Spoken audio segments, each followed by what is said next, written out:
खबर शामिल करते हैं आरिफ वाला से। हमारे रिपोर्टर राना मोहम्मद सिद्दीक के रिपोर्ट के मुताबिक 9 मुहर्रम उल हराम की रात को लारी अड्डा से यहाँ गाजी अलमदार का जुलूस निकाला गया। अंसारी चौक में आकर अलमों के मिलने के मौके पर आज़ादारों ने जंजीर जनी की। सिक्योरिटी पर मामूर पंजाब पुलिस के जवान थाना सिटी के फलसना से SHO कल्ब सज्जाद की सरबराही में ड्यूटी कर रहे थे। मौला गाजी अब्बास का अलमदार जुलूस हस्बे सादिक लारी अड्डा से बरामद हुआ।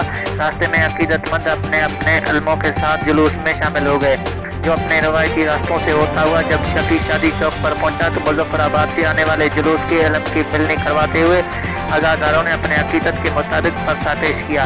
इस मौके पर मेंबरान अमन कमेटी भी अपने खिदमात पेश करने के लिए जुलूस के हमरा थे। मेंबर अमन कमेटी हाजी मोहम्मद रमज़ान ने मीडिया से गुफ्तगू करते हुए कहा कि हज़रत गाजी अब्बास रज़ी अल्लाह ताला अन्हु ने करबला सरजमीन पर अल्लाह की राह में दोनों बाजू कटवा दी, ये पैगाम दिया दीन हक की सर बुलंदी के लिए जालिम के सामने हक का अलम कैसे बुलंद रखना है। रिपोर्ट राना मोहम्मद सिद्दीक, तहसील रिपोर्टर जीत न्यूज़ HD आरिफ वाला।